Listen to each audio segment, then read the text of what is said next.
6.5%, was it? Is that what the current odds are of the Stanley Cup? Well, and if you look at the round-by-round progression, the Stanley Cup favorite is the Vancouver Canucks. Like, what a time to be alive! Talking you through every goalie controversy, scoring slump, and draft lottery bust, this is the C4 Podcast on CanucksHockeyBlog.com. Here they are, the best starting lineup we could afford under the salary cap. Chris, Matt, Anna, and Adam. Welcome to the first episode in 2023 of the C4 Canucks Hockey Podcast, brought to you by the Full Press Coverage Network and CanucksHockeyBlog.com. I am Chris at Lightforce, joined by the familially refreshed Anna Forsyth at aforsyth03. Welcome to the new year, Anna. Thanks, Chris. Happy New Year to you as well. I've been spending some quality time with Mama Forsyth over Christmas, New Year, so that's been great. Took her to a Canucks game, which was great also. She did want me to tell you that she won a free shirt, so she's officially part of the Canucks fandom now. How did she win this free shirt? I don't know. She just looked like a friendly face, I guess. The people throwing out the shirts just made a beeline for her, and she got given a shirt. So there you go. There wasn't any strings pulled or. No, I mean, I don't know what strings I have, but definitely wasn't me. Well, good for Mama Forsyth getting herself some new threads to, rock around town. Is she it's a Canucks shirt, big logo or small logo or what? It's a big logo. She actually left it here to give to me, but she won it. She wanted me to tell you that, but yeah. I appreciate that, but I was hoping that she would take it home and then, would be spotted around town. Yeah. Or maybe I should post it back to the UK and then she can be wearing it on the streets of Lewisham. Yeah, exactly. I mean, I'm sure there's no one else. Yeah, it's true. I got weird looks wearing my Canucks gear around London for sure. Oh, well, I'm glad that she was able to make it into town. We had sort of been chatting obviously outside of the show because we haven't recorded since she arrived.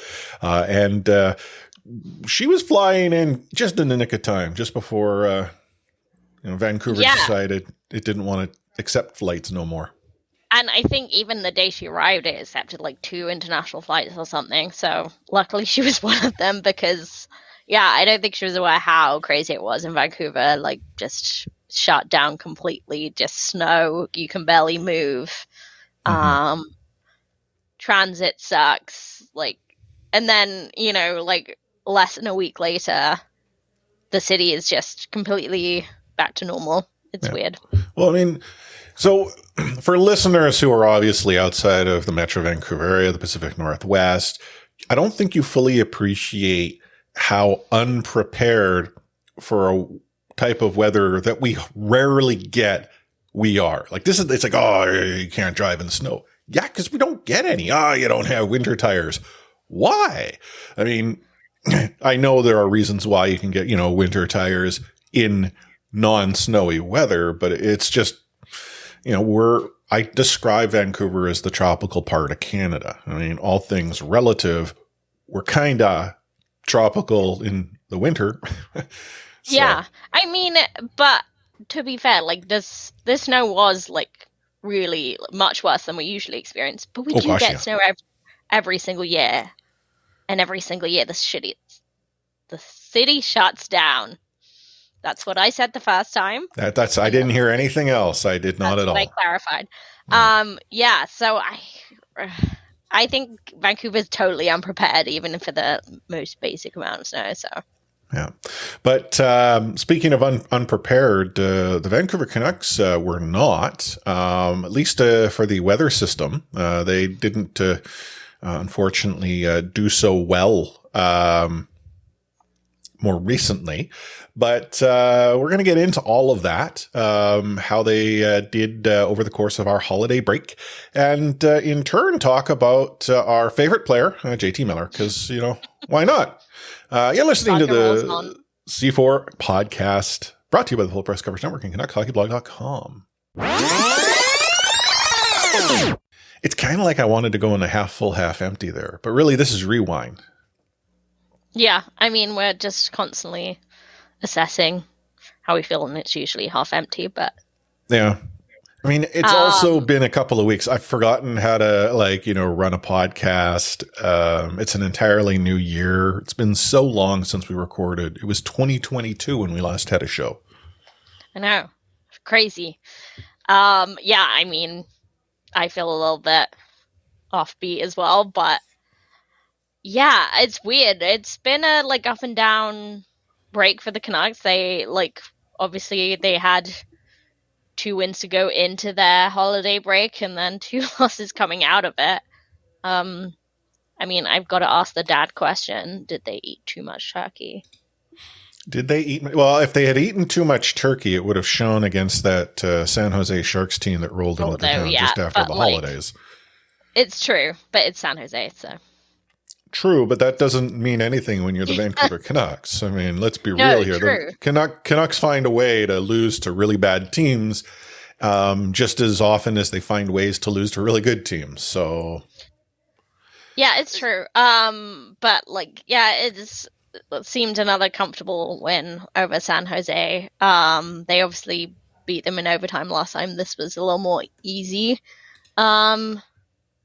The Canucks, like the Sharks, seem to love their reverse retro jerseys. So, is there a limit to how many times you can play in them? Because who knows? If so, Vancouver and San Jose are pushing it. But if there were a superstition involved, I could totally see the team trying to stretch the limit. But it's more likely hey, do these seem to sell when we wear them? Let's wear them, right? So. I mean, yeah, I don't love the San Jose ones, but I like that they're different. And I love teal, so.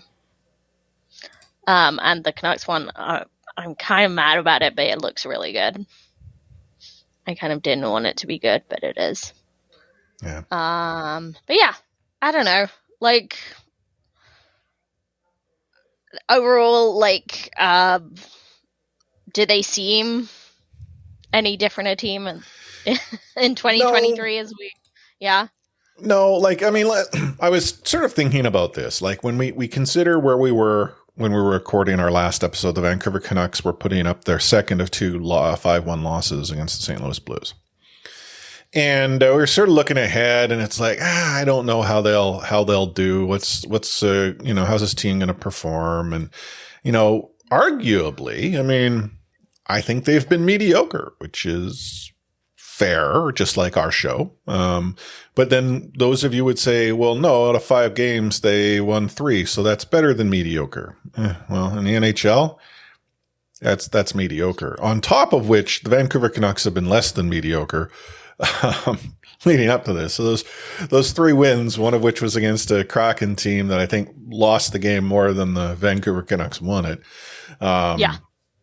It begs the reason that they're really still not that good, especially when you see them, trot themselves into Winnipeg there, do the unthinkable and get a goal 41 seconds into the game because that was the only goal they got. The Jets, weathered that early storm, one might suggest, and then proceeded to put 3 in the net before such time as stuff happened.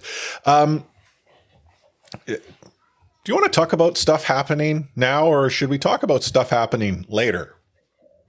I mean, I will mention it now because it seems weird to just not refer to it, but obviously JT Miller threw a bit of a hissy fit when such time sort of happened that he thought the goalie should have been off the ice already and was not. This goalie, Connor Delia, who, he's a call-up, he's a backup call-up and was keeping them in the damn game, that escaped JT Miller. But I think we can go into the bigger picture later, but yeah, it wasn't great to see, and it's just kind of part of the mounting evidence that doesn't seem to fit on this team.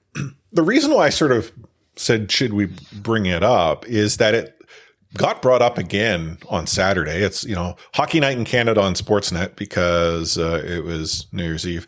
And they were talking about it, throughout the broadcast. And I think Bieksa, and I think it was Rudy, this other one, they're, defending like, hey, he's a passionate guy, he's a leader, this is how he sort of communicates, yada, yada, yada, yada, yada, yada. And then JT Miller proceeded to present a further exhibit on his stellar performance that we've seen quite a bit of this season, that then had them going like, yeah, man, I can't defend that. Yeah. Like, I mean, I think if you're getting, I think the first part of what you said there just shows like what you have to do to actually get torched by the national broadcast as a hockey dude. And yeah, like if Sportsnet are calling you out on it, yeah, you're messing up. Yeah. Just on the situation happened in Winnipeg, I understand that you might want your goaltender to leave the ice. If I am the goaltender, as far as I'm aware, you are looking at the bench and your head coach, or if it's delegated to one of the assistant coaches, to call you over. I don't believe that had happened. Boudreau had even confessed, that's on me. That's my mistake. Even though I don't think Bruce made a mistake. It's just he hadn't quite decided that was when it was time to take him out. But when the puck was about to go up the ice, it came back in the zone. And how often do you see goaltenders like, nah, I'm going to wait to make sure we're getting out of our own zone here, which Vancouver's not good at. Backup call up. Like, he's not making his own choice there. Oh, no. But, I'm willing to sort of suggest JT isn't doing that because of who's in the net. He's doing that because he's frustrated at a variety of things, of which I really hope he is frustrated with his own game. Though that doesn't seem to be the case based on some of the things he said, in the last couple of days. But, then when we get into the game against the Flames, instead of it being him shouting at Martin, who quite frankly was the only reason the Vancouver Canucks made that game look as decent as it is, the back check is only a suggested thing. It's not a requirement for a professional player, especially one that's paid as well as he is. Yeah, that's the hard thing, right? It's not like we're going hard at him for making mistakes. It's not like he makes the wrong choice, which many of the Canucks players often do, or the effort's there, but the execution didn't work out. This is lack of effort. That's what we're saying.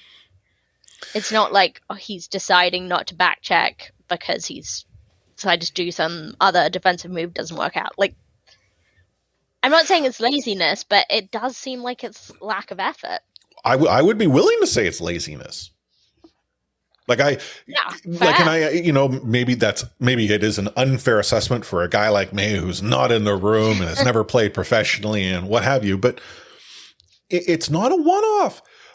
I believe I'm now on to two hands the number of times this season that he's simply coasted to the bench, not back checked. Like, that can't happen. And what I think drives me nuts is that while it's frustrating to see a player make a bad decision with the puck, throw it up the middle or something like that, like the Vancouver's first goal against Winnipeg, I said first goal, they did get two, but their first goal against the Jets, horrible pass.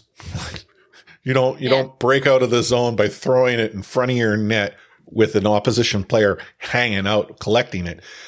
If JT Miller was doing stuff like that, that would bother me.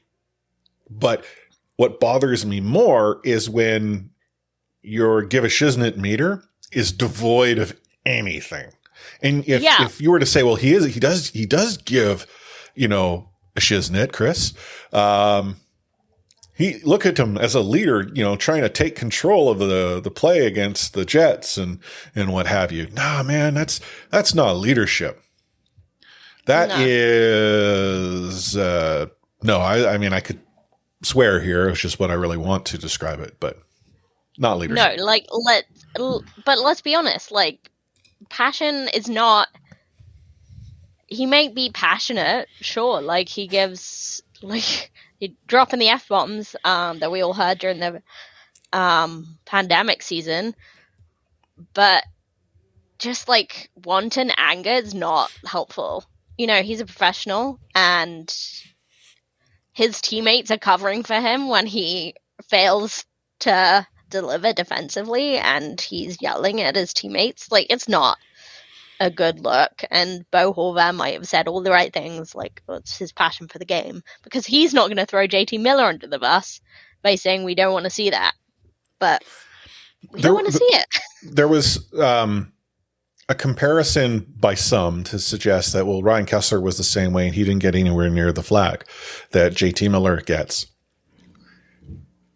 I honestly don't recall, and I'm sure it may have happened from time to time, but it's not something that I can ever recall as being an issue with Ryan Kesler. He gave a shiznit each and every game. I mean, the culture of that team at the time in that era, if you didn't, you were out. Like, it was, and it got handled in the room. Like, the players sorted that out. Whereas now I feel that, you know, your so-called leader, I mean, those who don't view Horvat as the leader are generally saying JT Miller's the guy. If your leader is showing how to play by example, by coasting, by giving up on the play, by going after, teammates, not being supportive, no, man, that's a problem. But just on Kesler, and this is going to take a classic off the rails, quick off the rails. Early today, I was just randomly watching old Canucks video clips, and one of the things I saw, and I'm not sure how recent it was, but within the last year or so, Kevin Bieksa was on the Wally and Methot podcast with Mark Methot, and they were talking about Kesler and how Kesler didn't speak to Bieksa for 3 weeks solid because he caught him and Alex Burrows making fun of him. That's childish. And clearly, Kesler had these kind of, I'm not going to say attitude problems, but being a bit of a baby about things. But on the ice, and honestly, it got to a point where the stories off the ice with him not wanting to be in Vancouver, with him the kind of off ice stuff that got buried a lot of the time, with maybe his behavior with the women of Vancouver. But that started to become more and more important when the play on the ice wasn't there, right at the end. So, But if we sort of got the impression that Kesler didn't care on the ice or was doing any of the things that we're seeing JT Miller doing, you better believe, Canucks fans and media would call him out. Oh man, it's going to be a tough remainder of the season. Should he remain a Vancouver Canuck for this to continue to occur? Tough 7 years. Well, we'll get into an half full, half empty, but things. It's definitely not presenting a case of what about this useful, cost-controlled asset that the teams might be interested in. Yeah, no kidding. Looking ahead at the week in front of us here, the Canucks remain at home for 2 more games before they head out on a lengthy road trip. They take on the Islanders tomorrow night, or if you're listening to the show on Tuesday, tonight, and then the Avs will come in and beat them on Thursday. Well, come on. I mean, you're giving me a look, but... No, it's realism, not pessimism. I mean, could the Vancouver Canucks beat the Colorado Avalanche? Damn straight they could. Will they? No. No, probably not. And can we take a look at this road trip? This is a classic Canucks road trip. Just track this flight path. So they're in Winnipeg next on Sunday. So, they have a little bit of a break. On Tuesday, they're in Pittsburgh. On Thursday, they're in Florida. Make it make sense. So they're in Florida over the weekend, and then they have Saturday night against the Panthers, and then a Sunday afternoon against the Hurricanes. So just a quick hop up the East Coast again. Yeah. Well, so you talked about they have a couple of days. The Winnipeg game is a 12 p.m. Pacific start. So really they'll have Friday, Saturday as a travel. And then early in Winnipeg.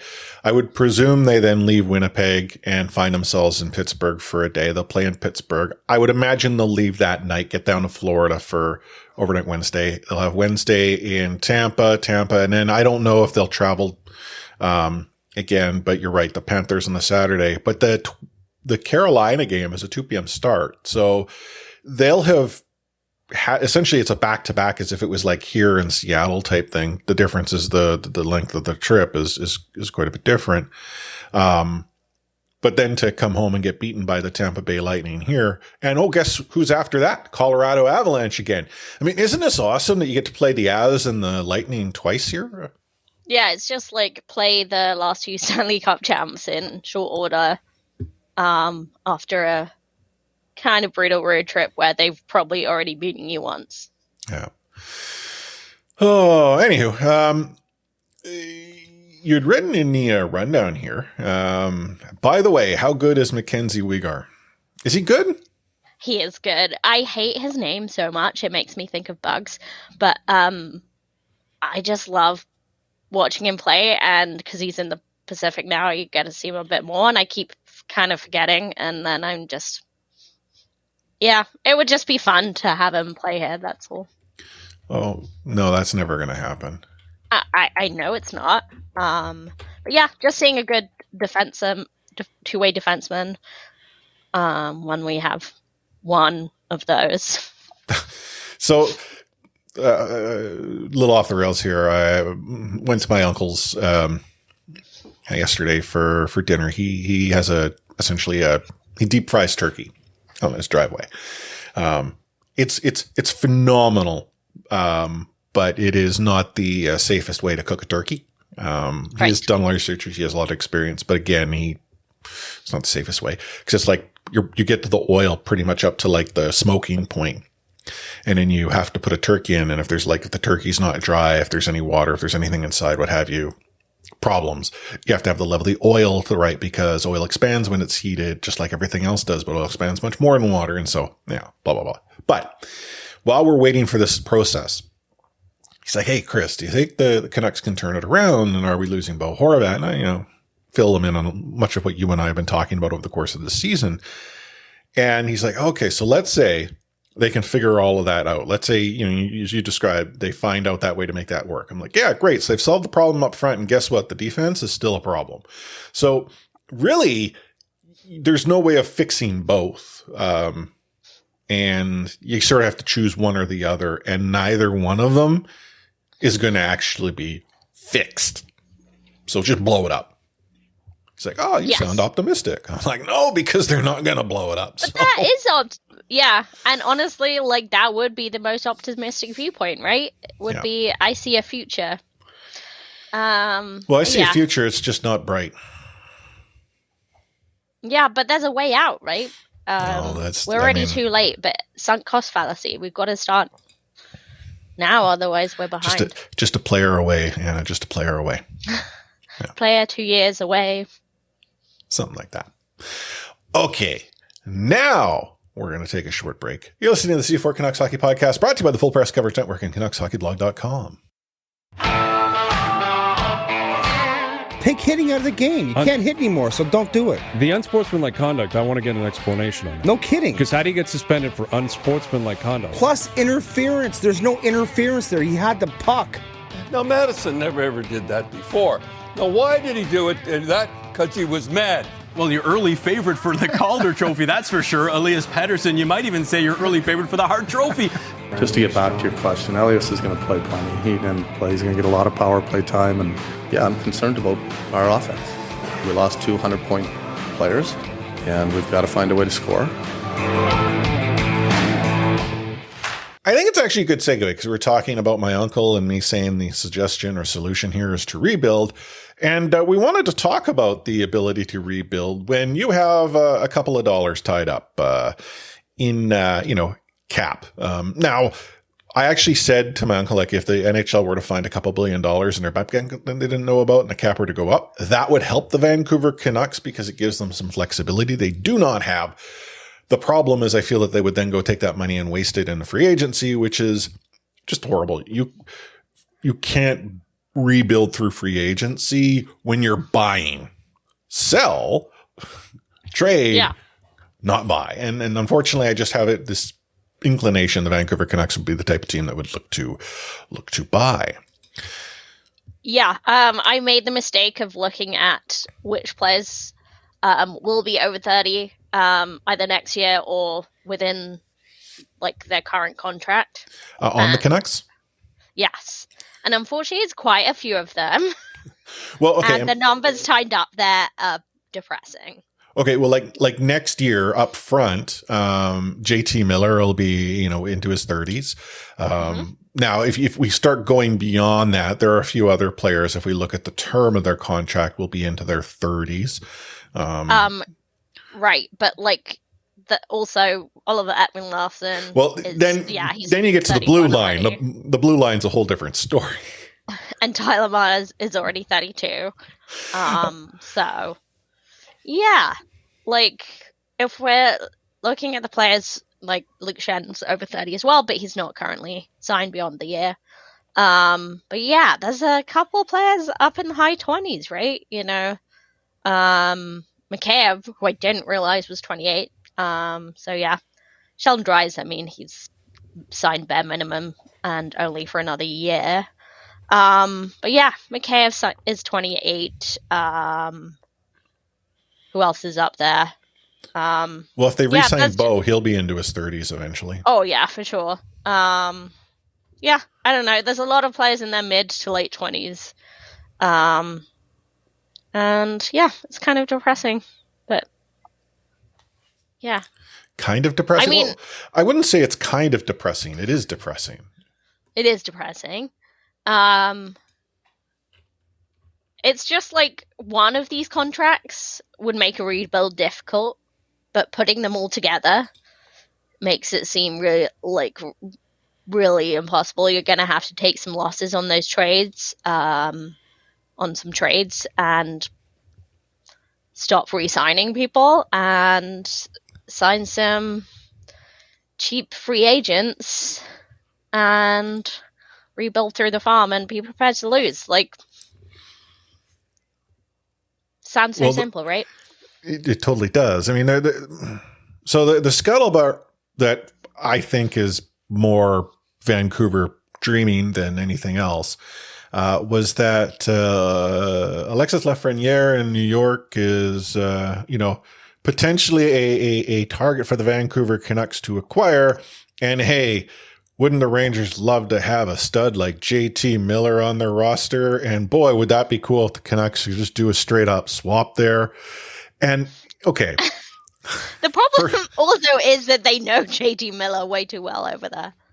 Well, no, that and the fact that, at this point in time, and this, again, I started having this conversation with my uncle, I'm like, the time to have traded JT Miller was before this season, because this season, unfortunately, has reinforced to a lot of people in the league he's not good. Now, this could be a down season. Next year, he's back to his regular old self. Well, that's great and all, but in the NHL, it's a lot of what have you done for me today or lately. JT Miller has not been doing a whole lot. Like, he has not helped himself. And if the Vancouver Canucks were to go and somehow pull something off with the Rangers where you had a salary of less than $1 million come this way in place of a, right off the top, you got like $3.5 million of cap space that you can now start to utilize to the end of the season. And then going beyond that, whether you keep Lafreniere or not, you have $8 million to play around with. You don't have to necessarily look at trading Bo. Now, I am not necessarily committed to you bring Bo Horvat back just because. Like I would like Bo to remain a Vancouver Canuck, but if there was a deal on the table that allowed the Vancouver Canucks to trade him before the end of the season to make something, you got JT off the books. Like, to me, right there, you have given yourself flexibility that you won't find. I mean, it still doesn't fix the blue line, but hey. Yeah. I mean, that's massive. Obviously, like, would be great to keep Bo. He's not signing for less than 8. Let's be honest. Would be fun to keep Kuzmenko around. But yeah, that's, he's earned himself a raise for sure. I don't think that, unless we get rid of JT, it's definitely not realistic to keep Kuzmenko. Certainly not Kuzmenko and Bo. Like, it just wouldn't happen. Although Dan Milstein has shown on Twitter today he doesn't understand how the law works, so maybe that helps us. Sorry, because what? I didn't see this.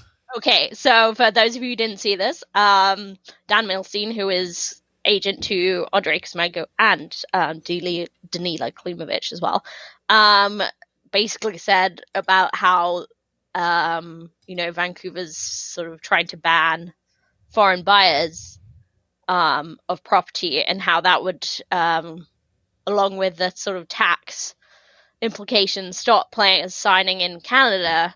And then everyone pointed out that the players are on work permits, so they would not count as foreign buyers. Okay. Well, okay. So I did not realize that. But to clarify what you said, it's Canadian regulation. Yeah, it's a Canadian regulation. Sorry, it's not for anyone here. It's like, oh my god, why would Vancouver do that? Well, Vancouver does some. It's fun a things, particular problem in Vancouver, but yeah, it's a Canadian. Yeah, but no, you're right. Work permit, Canadian like law. work permit, student permit. Like if you are legally permitted to be here, and like a resident, and even live. if it's temporary. Yeah, you can go and buy a home. But if you were to go and say, yeah, this is my vacation property and I visit 2 weeks every year, not going to fly. But anyhow, I wouldn't actually be naive to think something like that doesn't play into it some way, shape or form. Like, I mean, players and their agents do also go and take into consideration taxes and the costs and all this. Like the cost of living in Vancouver and in Toronto is considerably higher than if you were to say to be in Winnipeg or Calgary or Edmonton or what have you. And, the cost of living in Canada tends to be higher than that in the United States. So, I mean, there's a lot of factors that come into play. So I'm not going to suggest that what he's saying doesn't hold water. It's just the bucket as to which you put the water in has many holes. Good metaphor. Yeah, that's what I'm here for. Do you honestly think JT Miller gets traded? No. Like I had floated this, after the contract. I remember saying, "Oh, maybe they're playing like 5D chess here," and like, there's no way. Although the way Jim Rutherford's defending JT Miller, maybe that's just part of the sales strategy. Maybe. I mean, what would you be willing to give along with JT Miller to see JT Miller on his way? Because it's a JT plus at this point. Yeah, I mean, like, JT aside, I think we're both resigned to the fact that we're gonna see a player go that we don't want to see go. Whether that's as big as Bo or that, or someone else, but there's gonna. How about Bo Horvat? You can take him as long as you get JT Miller with the 2. A 2-for-0 special. I mean, that sucks, but I hate to get no return on Bo, but you take both for futures. That would suck, but what you're buying is cap space, right? Yeah, exactly. I mean, which is a very hot commodity in NHL. We have started to see more and more deals structured in such a way that what a team is actually getting in return is the cap space. Mm-hmm. Anyhow. But there'd be a lot of players I'd be willing to see go if it meant JT Miller went with them. and this is not a huge attack on JT Miller per se. Like, Canucks offered you that contract, all you did was sign it. Like, your attitude right now doesn't sit well with me, but like overall, like, I'm not mad at the player for signing the contract he did. He earned it. So yeah, peace be with you, and I do mean it, JT. If you like, I would pretty much let anyone go with him, apart from obviously Petey and Quinn. No, I agree. Maybe not Thatcher either, because goalies hard to come by. Yeah, I was just reading the quotes from Rutherford here. I don't even know if it was PJ's article in the province. I actually skipped the byline. iMac. Oh, okay. No, just like bringing into the fact that like Rutherford was a goaltender. And I was like, okay. I'm not sure that like how relevant that is. There's a lot of things going on. There's going to be times where guys are going to have missteps. It's fixable. Okay. I don't know what's going on. Maybe there is lots going on that's leading into this. There's going to be times when guys are going to have missteps. You know what? And that's the thing is you and I had sort of talked about earlier. If it was missteps, like it happened here and there, fine. Like that happens. Effort is not a misstep. Your give a shiznit meter is not a misstep. It's not like, oh, I did it once. I learned my lesson. It'll never happen again. It's happened so many times that we're counting on two hands here. And the season is not, If we thought, that the organization was publicly defending him, but in private sort of dealing with him, like Luke Shen clearly has an issue with, and if the sort of rumors in the last few days are to be believed, quite a few players have an issue with his mentality, his attitude. But clearly, however they're dealing with it is not working. It's not like become this transformed player in terms of effort. I did hear that JT Miller is of the belief that the reason we've seen a reduction in the production of in his play is because he's of the belief he's a far more responsible player who doesn't cheat anymore. And that development of his two-way game is the sign of his progression.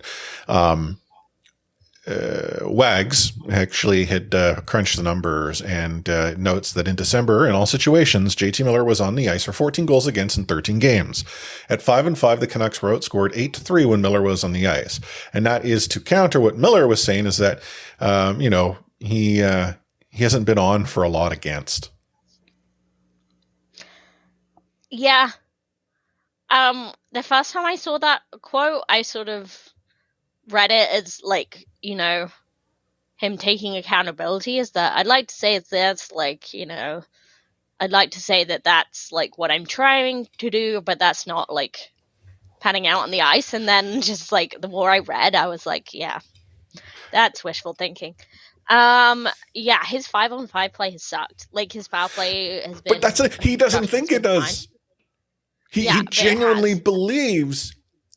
So this is, I think this leads into another topic we've talked about. It happened again in this article where Rutherford essentially threw Bourgeois under the bus. Is Bruce saying one thing to his player? His player sees and feels something entirely different. Management is like, oh yeah, this coach doesn't know what he's doing. He's putting you in a bad situation or whatever. Feeding that beast. But like, can I just say, like, bad situation, that's the type of play that Miller should be in. Like, he's supposedly a senior center. Like, he's gonna be the best played center. Like, he's got Petey and him, and like Petey's bearing up the defensive responsibility. Like, he should be put in bad situations. That's his job. Yeah, I was just sitting here, in my thoughts, wondering, would Tortorella make a return to Vancouver? Because as much as that would be chaos, could you imagine JT Miller in a Tortorella world? Like, either one, Torts fixes him, or two, JT wants out, which is good. Did he play under Torts before in New York? I don't know. Because I'm curious as to how those personalities came about. Let's see. JT was in New York. I mean, like, John Tortorella is not coming back to Canada. No, I mean, he's not coming back to doesn't Vancouver either, but... North of the border. Did he sign the deal? Okay, he signed with Tampa. When did Tampa acquire him? Sorry, Okay, I have Cap Friendly up, so that's why I'm trying to like do the math here. So I mean, he was with the Rangers. Like the contract that he had signed with the Rangers was 11 through 15, and then prior to that, that was his last contract. I mean, it's possible that Torts was there. Anyhow, regardless. Yeah. The other thing you'd put in the rundown, this is a very good question. What happens to the C? I'd slap it on Petey. Would you? I wouldn't slap it on JT.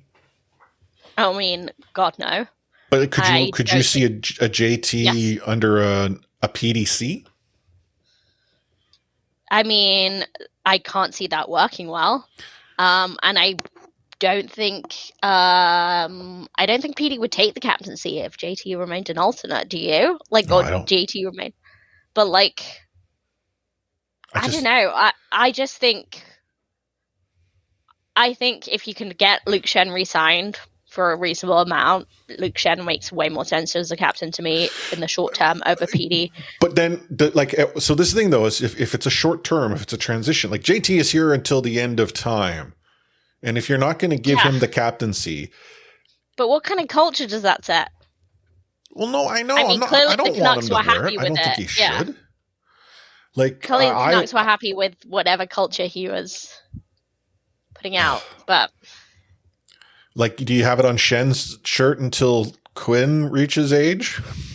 Like, but see, the problem with Quinn is, will he remain a Canuck himself? Captain. Yeah. I don't know. To me, like, I think Petey is great in terms of, like, attitude. I think he shows great on the ice. I think the media took a while to adjust to him, just his more, like, European sensibilities. But I don't think he's, I don't think he's bad with the media. I think you don't just make your best player captain.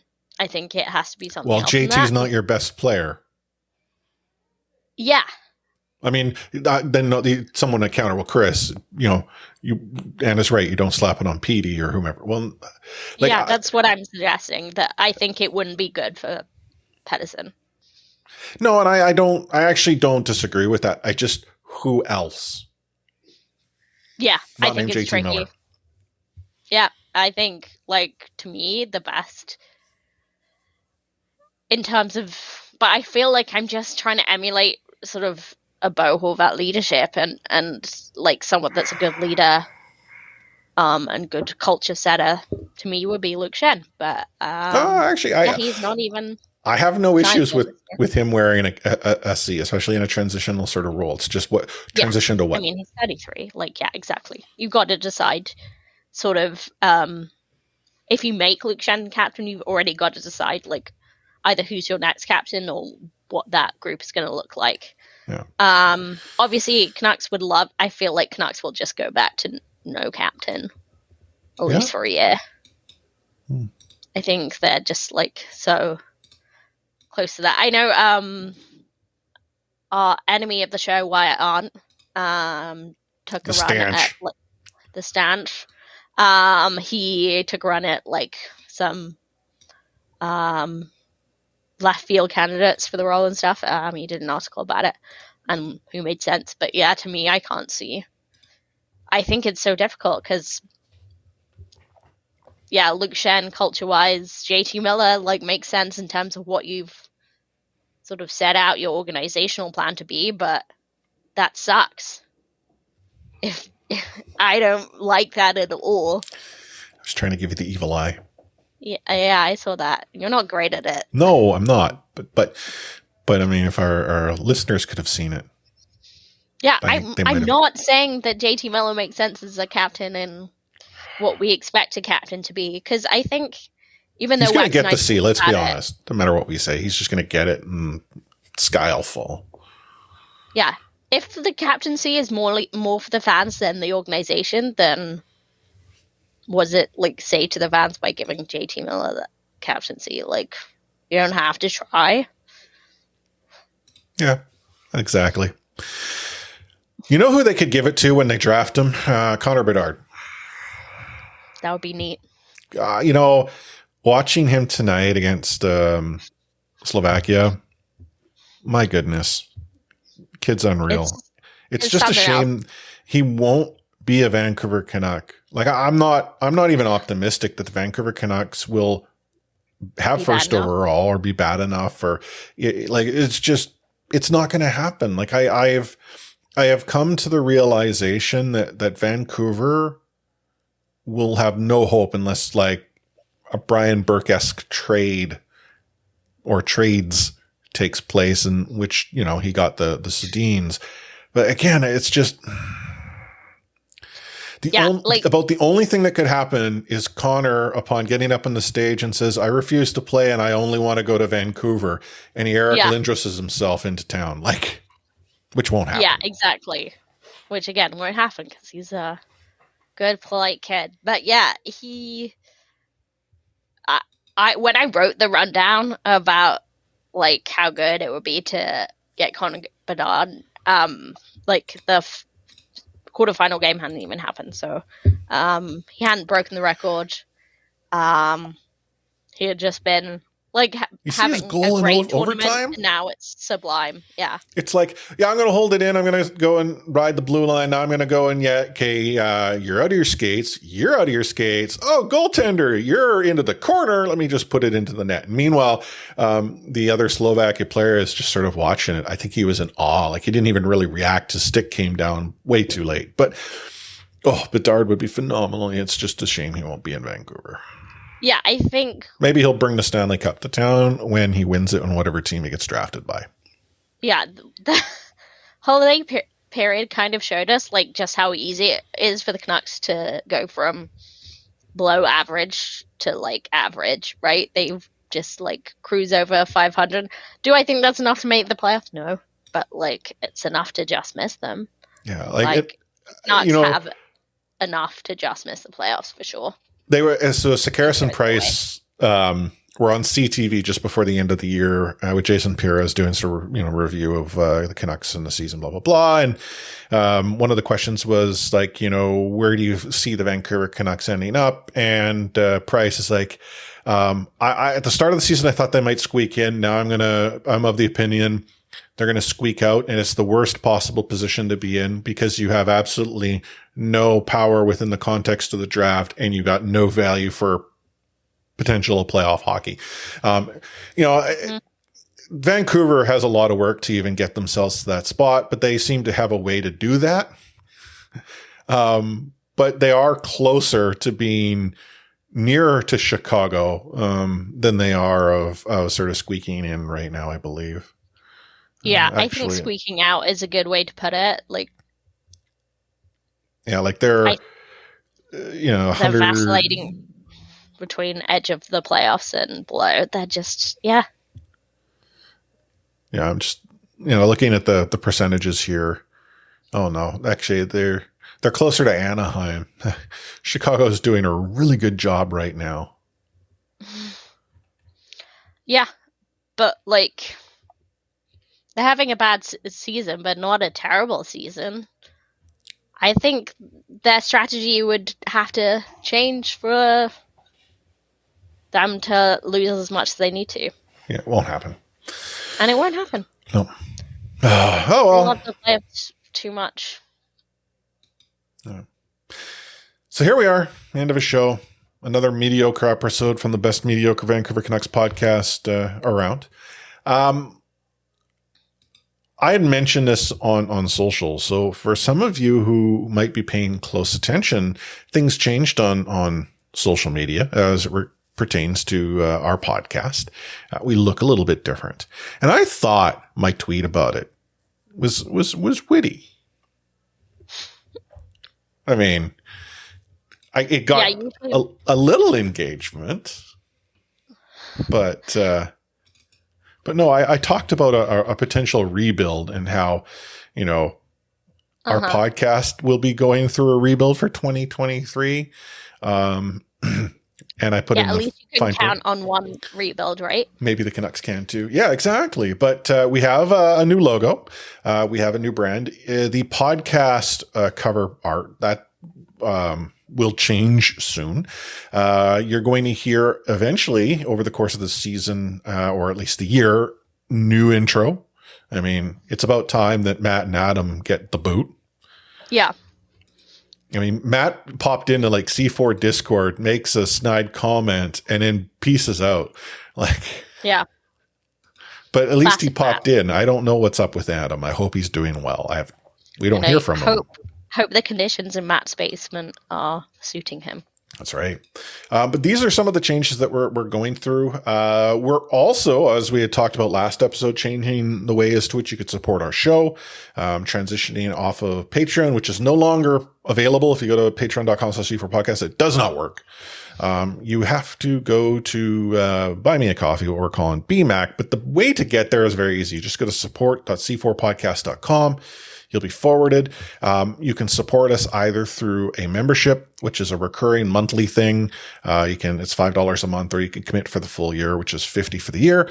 Or alternatively, you can support us by buying us a pint. Pints are $5 each. You can buy us as many as you want. So it's not a Vancouver pint. No. I'm getting this the happy hour, pint out of not Vancouver. Mm-hmm. But again, support.c4podcast.com. I haven't set it up yet, but for those who support us over the next while, you'll get a sticker. We've got some pretty solid stickers that we want to get out to our supporters and those who sign up as members. Both your mom, who already has, and Rich, who already did. You'll get stickers too. It's just that I wasn't ready for you to go and do that so quick, so it didn't grab address information, at least from Rich. I hope you know where your mom lives. But I do right now, but I don't know. She might be moving, so she's woman of mystery. So, but again, this will be set up shortly. What it'll also provide you access to is to these new supporter chat, which if you are a former patron of ours, you're like, well, where did it go? It's because when Patreon went dark, you no longer had access to it. You'll get it back when you sign up through BMAC. Yeah. And we've got a few other cool ideas that we want to sort of play around with to help sort of, again, recognize your support, but also, provide you more for doing so. It's just, again, it's a rebuild. It's going to take some time. It will be happening this year. Yeah, retooling on the fly. Well, no. Rebuilding on the fly. We're not retooling. Afraid to say it. Rebuilding. Exactly. Rebuilding. Someone had seen this tweet and then messaged me privately. They're like, is something happening to your Anna? And I mean, I could see how, like, in the Canucks contest, sure, but no, or just. Also, the new year, new look thing just applies to the logo. Like, we look the same. Although, I don't know, lighter force. You're moving down the weight categories. Yeah, I mean, I was, pushing up against the cap in 2022, and I cut my cap by about just over 10% in the year. So I've got some room, but I do not wish to go and spend such cap space on free agency. Good, smart move. Still looking to rebuild there and maybe trade a few more of these assets away. Yeah. Very good. But here we are at the end of the episode. We talked about how you can support the show. We talked about how you can get some stickers. Again, more details will be coming soon. C4 Discord, discord.l/C4 podcast. And again, for those of you who are like, well, where did patron chat go? It's now supporter chat. And to get access to it, you support the show through BMAC. And then we haven't launched it yet, but the C4 book club will be a thing. I literally started it today. You did start it today. I did, because basically I was trying to complete a number of books in the year, so I was rushing through some books at the end of the year, and I did not want to rush through Aaron Volpatti's book. So okay. Well, I mean, that's the first book. So we'll have details out this week. We'll talk about it a little bit next show. We'll be talking about it in a Discord as well. I know Nexus is in. You and I are both in, obviously, and anyone else who might be interested in joining the C4 Book Club. And honestly, I don't necessarily believe you have to be a listener of our show. The most important thing is you need to be able to read, and that's or listen, because audiobooks exist. So don't even have to be able to read. Yep. We're very inclusive. Cool. But any final words of wisdom there, Anna? Well, I'm going to unfortunately bring the tone down. Any of you that have been on Twitter or watching sports this weekend on Sunday night or Monday night, you might have seen something happen in the NFL. Some scary stuff. We don't know much right now, but yes, hoping for the best.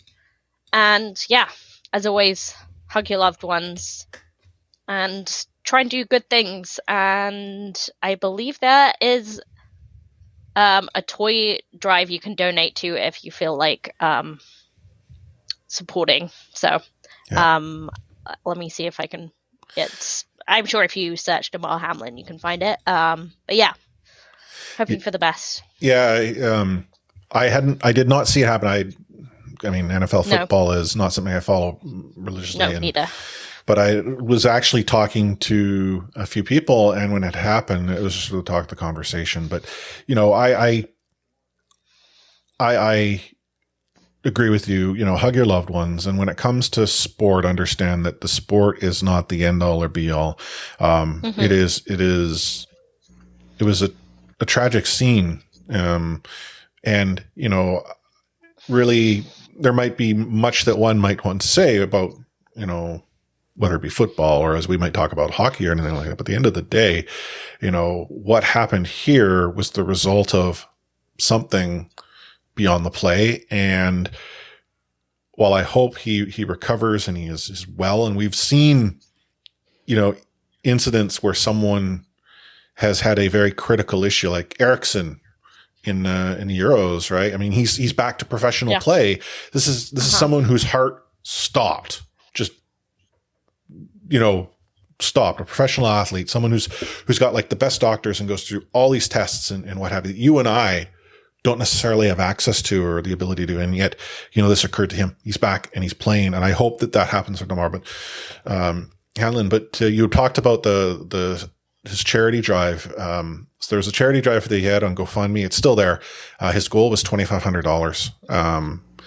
And it's well over $1 million now. Wow. I mean, I don't know what it was prior to everything that is happening, but it is good to see people rally around the cause that he was supporting. And I would love for this to occur and him to be completely well and back on his feet. Yeah, but you know, he's setting a good example. So if you want to donate to another cause that's more local and close to your heart, like, I think that's a good way to like put your energy, I guess. Yeah, agreed. So on behalf of Anna, A4Size03, myself, Chris at Lightforce, signing off the C4 Podcast, where you can find us on Twitter at the C4 Podcast, on behalf of CanucksHockeyBlog.com and the Full Press Coverage Network with We Out.